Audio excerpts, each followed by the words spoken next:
Yo, I'm back doing another kind of discussion type video for the VOD channel. It's been a while. I've been busy and also haven't had like too many big ideas to talk about, but I definitely do have a few out of my mind now. One of which I made a blue sky thread on a couple days ago that people seem to really enjoy, especially a certain part of it that I'll definitely spend a fair bit of time talking about. Yeah, I just kind of want to give some more thoughts on what I was saying, which basically, for I'm assuming most people did not see that, I'll link the thread below. Also, I'm on Blue Sky now instead of Twitter because Twitter's just not fun to engage with anymore. So if you're looking for anything I'm actually posting aside from just like linking new videos, it'll be on Blue Sky rather than Twitter. Basically, the thread was about the potential to use anyone who's not like an active player on a team, like in competitive Splatoon. I'm talking about the competitive scene. By the way, I'm just gonna start playing some replays so we have something to look at in the background. I figured might as well some kind of visual discuss because it's mostly gonna be a podcast, that kind of thing. Um, yeah, it's something in a lot of like esports, not just when you think about like real life sports. Obviously, is like teams aren't just the players. You know, you have coaches, you have people who just even just like keep track of your stats. You have people who like are nutritional coaches. Like there's all sorts of just like little roles that people fill in a team to help it all go around and help it like to help bring the most out of players on the team. Also things like media managers. That's definitely something I'm going to talk about a little bit. It's definitely one of those things that again overall is lacking in this scene. Like obviously Splatoon is not crazy big esport. Some people that debate if it's an esport at all, and obviously we're not big league real life sports either. But I don't think that doesn't mean we can't take some pages out of their book. Some of the things that we see works really well for them. Because one thing, sort of where this all even started for me, is that like thinking about this came from is how people acknowledge like there's so much more that can be done in this scene, both by like players and by people like tournament organizers. But it always comes down to like players wishing TOs would do more, or TOs wishing players would do more. Like all the kinds of stuff kind of goes back and forth. And it's like there's the two parties, like players who aren't doing enough or TOs who aren't doing enough. And I'm like, why is it only these two groups? How do we really get to this point where it's like if you participate in competitive, you're physically playing in the tournament or you're physically running the tournament? And aside from that, with the exception of like a few commentators, most commentators also do one of those two things. Like very few commentators do neither. And you also have like a few exceptions of like people who are kind of analysts, but the vast majority of people that are active in the scene and acknowledged in the scene are one of those two parties. Again, the players or TOs. And like, what if we started to see more of what other types of people can bring to the competitive sphere, especially in teams, because teams can obviously hold a lot of people. There can be a lot of teams. Overall, that we are a competitive game. The point is to involve people in competition in some way. So, and like, what if we had people who looked to be dedicated coaches? Because if like I do coaching on the side, definitely a lot less than I used to. And that's kind of because like it's fun to do, but also I am a player who I need to still do my own practice and studying and reviewing and also just deal with life and also like work on content. Like there's so many other things I want to do. I can't really devote a lot of time to coaching, and I feel like because of that I haven't done as much with it as I wish I could, both like on my own and also obviously with the people that I work with. I'm like, dude, like imagine there's also a lot of teams out there that's also are looking for coaches, and they kind of get people like me where like I show up once a month to a team that's reached out to me and like talk a bit. Like that's about it. Like what about someone who is a committed coach to that team? They show up almost to every practice, to every tournament, and are there to give advice, to help keep things centered, keep people focused, and just reinforce the learning process, all sorts of things. Like there's so much you can do with that, and I really wish people would start to explore that. I'm going to put coaching a little bit to the side for now because we're going to come back around to that. That's something I have a lot more to say. But it's like, yeah, like that's an example of what other people can bring to a team that aren't active players is a coach, but there's a lot more than that. One of the first things I said as well in the thread was the idea of a team manager, which is distinctly different from a team captain. Most people, they think of their captain as the person that's kind of like running everything. To me, ideally, team captain would mostly just be the person that, like, when you're scrimming or when you're in a tournament, is the one communicating with your opponent. to get in the lobby to communicate that you need to sub people out, stuff like that. Like kind of leading things in the actual gameplay department. They could also act as like an in-game leader, like to that note, if you have someone leading, like doing your shot calling or like kind of making the bigger call outs on the team, that could also be a captain. That doesn't have to be. But I think like team manager, I think someone who's like doing a lot more of the out of game stuff, helping the team manage like their availability. Like, when are we available to practice? What times are we practicing this week, guys? Kind of helping people find who they're going to scrim against, what tournaments they want to enter this week. Just kind of general, like, again, keeping the ball rolling so that people actually playing can kind of show up and do the things. They're not too worried about also trying to scout what events are available and ask every day, hey, can we play today, guys? Like, there's someone else helping with that. That could be very, very helpful, amongst other things. Just kind of giving examples as what that goes to, what that can look like, but there's a lot of ways to do it. That's this one thing. Media manager is another thing. I really want to talk about this one, because I think a lot of this comes from me being a bit of a boomer in the scene. I started in Splatoon 1, have been around, playing ever since. I think early on in Splatoon 1, and especially in Splatoon 2 on the earlier side, there was like a lot of media presence from teams. Like, most teams had their own Twitter page, and they would do like a lot of creative things with it. They would make weird memes, they would like post videos. Sometimes like some teams would like run their own events even. Like one of the first teams I was on, Notorious, dated myself with that name for anyone who does still remember, who was around from that time, remembers Notorious. Notorious did like a lot of that stuff. Had memes all the time. Obviously talked about how the team was placing and doing at events. Also ran its own event, and NCL was a rather sizable event for its time. And we also had a YouTube channel. It's actually where you can find. I might link it below just for fun. It's actually where you can find like the first ever recorded gameplay I have, because as soon as I got a capture card and first recorded it, Chim, who was in charge of Notorious, like put that on the team YouTube. He also made a montage for me and stuff. So it's like really cute looking back where that stuff started. But it's like, if I was on my own, I wouldn't have made that stuff, or at least like not quite as well. And I say, well, all content's relative to its time. It's not the flashiest montage. It's any amount of editing would have been more than I could have done as like a 13-year-old in 2016. So like, it's just cool to like, for some of this, have teammates be able to help with that, promote me in that way, promote other people on the team that way, and also just like promote the team itself. There's so much you can do with that. I'm just thinking for a sec. No, it's just like a cool example. Another team I was on as well that also tried to do content, which we actually did. We made like 2 videos, was Azure, that I was on towards the later end of Splatoon 2. We were like a pretty high level team. We had a cool ideas to like kind of make for each member of the team to kind of focus on their certain like style of guides and stuff like that. We did make a couple. I didn't really last, mostly just because we didn't have like the physical real world availability for very long. We had the interest in it, but still, it's like, that's 2 teams I've been on that just kind of showed that you can just be like, hey, let's promote ourselves. Like, let's make a team YouTube where like all the people on the team can upload or even make videos together, stuff like that. It's a lot more fun than doing something on your own, especially if you've never done something like content before.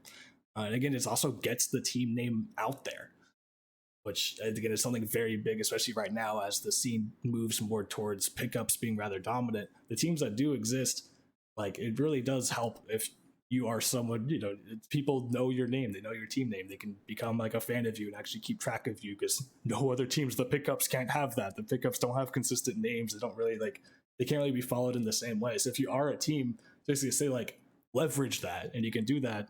Again, if you're feeling really extra through streams, through content together as a team, but even if not, just having a Twitter where you post somewhat often. Like, that's what Cherry Limeade did, and people loved us, even though like in terms of results, we didn't do very much, at least not over the long term. People still loved Cherry Limeade a lot, and it's just because they found us, and again, it's because we made posts all the time. We promoted our streams on the Twitter all the time. Like, having people willing to do that for the team is awesome. And obviously, like us, like in those moments on the teams, we were the teammates ourselves doing that stuff. Mostly on Cherry Limeade, it was Lily doing that stuff. Again, was acting as an active player as well. But if you have someone who's just committed to doing that for you, or at least in a large part doing that stuff for you, again, that's not an active player, then that's someone who can focus even more energy into that stuff. That's also where, like, again, on Notorious, Jim was really good at that because as time went on, with early on in the team, he was very active on the roster, but as time went on and as like roster iterations went through, he really stepped back to just team management and media management, and he was able to do a lot more with it. So again, like, that's a great example of someone I've actually seen do that well. So yeah, so just a few examples. Again, there's a lot more out there. There's just like some cases I hope to kind of get people to see what I mean by that, as like people can bring value to the team in other ways. Actually, there's one other thing I want to talk about. Actually, speaking of cherry alignment, we had another cool idea that, again, is kind of due to people physically being busy in life and not being able to do like as much as they actually wanted to. It didn't come to fruition, but we had a neat idea of having, like, Rays was our coach. Another good example of a like committed coach to the team. He was not on the active roster. He subbed for us like once in a blue moon when we really needed it, but he really just coached us. Mud Cup as well. Somebody I may know, especially I play with him at dance pretty often. He also was stepped away from competitive for quite some time because he just was not available enough to do it. But what he did start doing is like using some of his programming knowledge to actually like find ways to like find and compile like our tournament results and stuff like that, and kind of construct a database with it. So it was like something completely separate from the other things. It's almost more like stat tracking, like statistician kind of stuff, like giving us easier ways to find information on our own performances. Like, what kind of teams do we frequently lose to? What teams do we frequently do pretty well into? What's our average placement in this tournament series, et cetera, et cetera. It's all sorts of interesting questions that we're starting to be able to like answer just with him spending some time making that resource like for us. Is really, really cool. Again, like, not as a player at all. So like, just another great case of what people can bring to teams that's like useful information you can work with, resources you can work with, that like if you're a player either means that like you're taking time from playing to focus on that, or you're not really be able to work on the side thing nearly as much because you're also playing. Again, we're under the assumption that we're not expecting our players to be able to play and do 50 other things in most cases. Yeah. So again, that's like most of what that can look like. That's an interesting first point. I want to move into coaching now because that's the one that people really, really resonated with. I want to say quite a few things on it. First of all, I feel like people's perspective of coaching in the scene, this is what I said that like people really liked, or really thought about, at least kind of discussed. Because I feel like there's a weird perception of coaching in the scene where people feel like you have to be a really good player to be able to coach. And when you look at, again, like, especially I know more about esports than real sports, but I know there's a lot of similarities in management. Like, that's not the case. You know, you can't sub like the coach for some of the best, football players, basketball players in the world. You can just like grab the coach for their team, put them on the court, and expect them to make the same shots, the same plays, the same runs as the players do. Like, you look at esports, you don't really expect, like, I keep up with Valorant more than any other esports. You can't expect to like sub Kaplan as the head coach of Sentinels Valorant in Tenz's place like last year before he retired, and expect him to hit the same shots Tenz does. Like, the coaches who are looking over these star players aren't better than those players. But for some reason in Splatoon, we kind of do have that idea of like someone who I am better at the game at, results wise, performance wise, doesn't have anything to offer me. Like, I always am looking up. I'm looking up to see who can coach me. I'm a low level player. I want to be coached by mid level or high level. I'm a high level player. I only want to be coached by +1 players. Like, that's not the case. And the reason for that is multiple things. One is that game, like mechanics and performance don't necessarily correlate to game knowledge. There are a lot of people who, with all due respect, are very good at the game mechanically and get good results, but aren't necessarily the smartest players. But what's even more common than that is you have people who are very good players, both mechanically and in terms of strategy, intellectually, but they can't really tell you why or how they do the things that they do. They've just learned through experience and stuff like that to play the way they do, and it works out well for them. But again, to be able to coach, you have to actually be able to convey stuff to someone. You have to be able to teach them it, and not only teach them and tell them what you're doing and why, but then also help them do it themselves. And that's a completely different skill set from just being good at the game. So that's why I find it really weird when, especially like if people are asking like on a team looking for a team coach, or if someone is a coach looking for a team to go to, they like list their results as if they're like doing a plus like voting or something, where they're like, here's my tournament results as a player, and I am a coach looking for coaching. Here's my results. It's like, what does this necessarily have to do with it? I know there's some kind of like basic idea of like, oh, if I'm seen as the better player, then like people will see merit to what I'm telling them. It's like, I can understand that, but again, in the big picture, it's not really like that important. Um, I wouldn't say it's that important at all. I would much rather someone who is like seen as like not that great at the game, who can like explain to me good strategy, like what the meta is, all like that. Like you could just watch the game, like you see there's analysts and commentators. Like Nine Hole Grains is no plus level, like plus one crazy mechanical player, but he could tell you what the meta is and what's happening in a high level or top level game he's watching so much better and more effectively than like the vast majority of high level players could themselves. Like, so if Nine's going to come up to me and tell me like some stuff on how I should probably improve at the game, like I'm going to listen.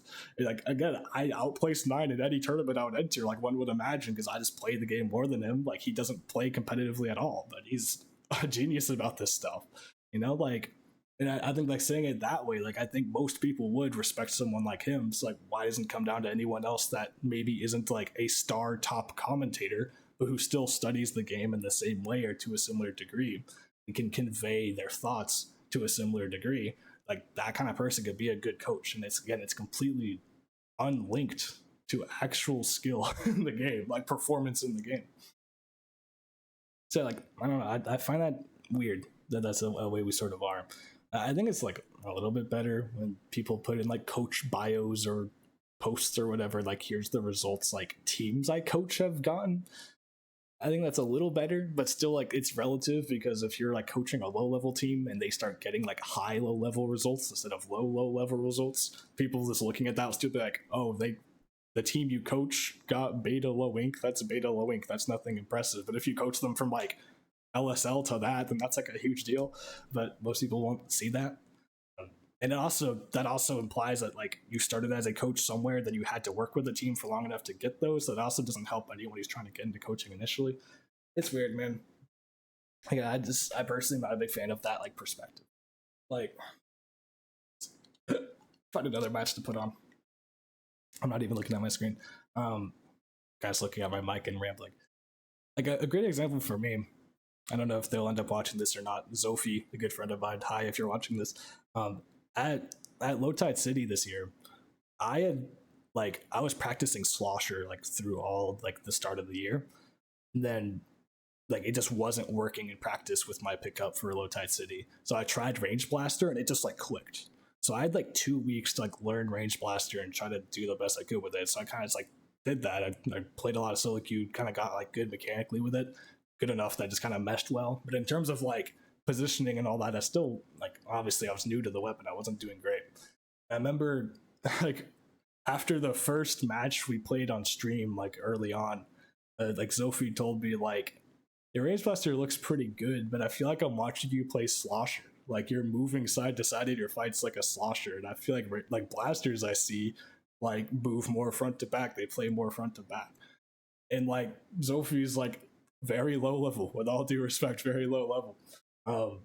And they just like told me that, and I just like kind of sat there a second. And I was like, no, I understand exactly what you mean. Actually, that makes perfect sense. And I made an adjustment mid tournament that made like around that observation that made Rage Blaster feel so much better. And we ended up getting 4th place at the event, and I ended up like going crazy good on stream. And like I'll be honest, I think that observation and like how it was said to me in a way that clicked with my experience, like was no small part of that. Like obviously I don't think it was everything, but I don't think it was nothing either. And like I'm not going to sit here and say like, oh, a low level player gave me advice, I'm going to ignore it. Like, no, it made sense to me, and I incorporated it, and it worked. Like, that's just a great like personal example for me from just like rather recently of like kind of proving that the skill barrier doesn't mean anything. Like when it comes to giving advice to someone, it's about how it's conveyed. And again, that like you can have great players who don't know how to tell you why they do what they do. You can have low level players that understand a lot more stuff by observing and by doing their own studying and can convey that a lot better, even if they're not the ones actually doing it themselves. So, and like coaching, teaching in general requires skills that are very, very different. As I hope in general, like we can see a bit of a difference of that in the scene, especially if more committed coaches start to do a thing. I know that like some people do already do that. There are committed coaches for teams. Coaching in general has kind of been like respected and doing pretty well in this scene. I hope it continues doing that. And like basically what I'm trying to say through all this, especially is like not only do I want that to keep up, I want to even expand what coaching looks like. Um, or what we accept as coaching, like who we accept as coaches, I should be saying. The other thing I said is not incorrect. That's the next point I want to get to. I was a little out of order because I also think we can change what coaching looks like as well, which is the other thing I want to talk about. Because like people, again, I think a big reason why people see coaching as higher level player telling something to lower level player is that it's seen as all strategy. It's like everything a coach tells you needs to be correcting mistakes you've made or like correcting some wrong mentality or focus that you have. But coaching can look like so much more than that. And that's also why I think like you can also have multiple committed coaches on a team at once because you can have coaches who focus on different things. Like my current partner Enya is also like helping me as a coach recently, and it's nothing to do with game sense or game knowledge and everything to do with like how I practice because they like to study a lot about stuff like how to develop skills effectively, and they basically started like making practice drills for me and helping me construct drills to like practice certain things like with the highest efficiency possible, like how much time you should spend on it, what the focus should be, what the environment like doing it should be, et cetera, et cetera. And like I could vouch, it's helped me a lot. Honestly, like if y'all want to hear a video on that sometimes, that's another thing I'd love to do. Like you could get in a call with them, ramble about that, and talk like more specifically about this kind of stuff, especially the more we try it, it can learn more like about how to optimize it even better and talk about it even more. It could be a fun thing to do for sure. But even now, these like early stages of trying that stuff, like it works really well for me so far. I'm really enjoying it, really seeing some like impact in my play because I'm really trying to focus on consistency.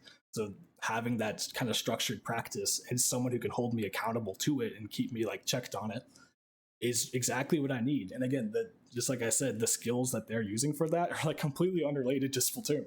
Like optimized learning stuff, that's just like a life skill in general. So it doesn't matter that they're like someone who quit comp who peaked as a low mid-level player would while I'm like a high level player. It's that division literally in this context does not even matter to begin with. It's entirely how they're helping me manage this, organize this, hold me accountable to it, like as my own personal practice. That's all the impact I really need. And I, as a high level player who does know a lot, can also largely identify for myself what I need to work on and how to structure that practice and then slot it into the systems that they're helping run. Because again, it's like another very recent example of this once again.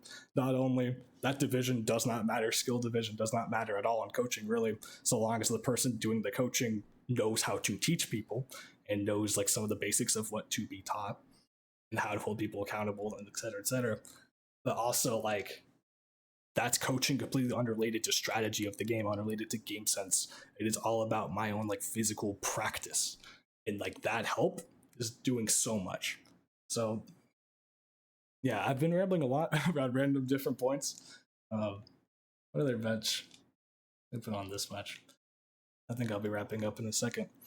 Yeah, I've been bouncing around between several different ideas, but I'm hoping you can sort of see what I'm talking about here. Is like coaching, first of all, can be done by so many different people. What matters is you know what you're talking about. It shouldn't matter how well you can play the damn video game, especially if you're looking to do coaching that is unrelated to strategy and stuff like that. Like that's especially a case where just skill, the game just frankly again does not really apply at all. Also, the fact that we talk about coaches, you can have them on teams, you can have them as personal people, you can have multiple coaches on a team and have that not overlap with each other. There's so many ways to express coaching, or coaches can even collaborate with each other, etc. So there's so much great stuff.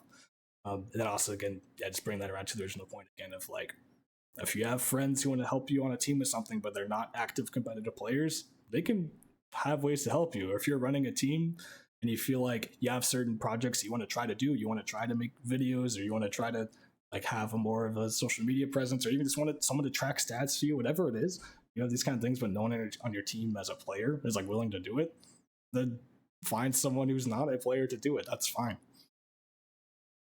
Just that kind of stuff is what proper like sports and esports systems look like. And just because Splatoon is not one itself doesn't mean we still can't benefit from those things and organize ourselves in that way. No, that's most of what I have to say on that. I think I'm sure people might be thinking, like, especially in regards to that, like, we can structure ourselves like esports. It's like you're making all these roles or possible things like people can do, jobs they can fill. Like I say, quote unquote job. Again, nothing here is a job. It's like proposing all these things, but it's like, oh, no one is getting paid for this stuff. Why would they do it? And like I feel like I don't know. No one's really said that to me yet. But I'm sure someone might be thinking it. It's like that's kind of a moot point because none of us are getting paid to be here. The vast majority of TOs lose money on their own events. The vast majority of players will never make back money on this game that pays for the price of the game and the console and the Nintendo Switch Online. Like we're all going negative here except for very few people. So like I feel like money should not be a concern. We got this far without worrying about money, so I feel like we could do more without worrying about money. It's all just in the passion of it, man. I don't know. But yeah, I hope this explained a little bit more of like for people who saw that thread kind of stuff. I'm thinking about some of my own experiences I've like seen of stuff like this working and why, both from again positions people can fill and also kind of the depths of like that coaching stuff I'm talking about and why I don't understand like the lens we put it through as a scene, where all that stuff is coming from my own experience and thoughts and all that. It's pretty disorganized. Apologies, been kind of all over the place recently, but I wanted to get this out because I want to talk about it while it's still fresh on my mind and something I'm still like really caring about. But yeah, let me know what you guys think about this. I'm sure a lot of possible ways to interpret it or possible ideas to take from it. So yeah, just feel free to talk about it. Let me know what you think. Yeah, have a good day.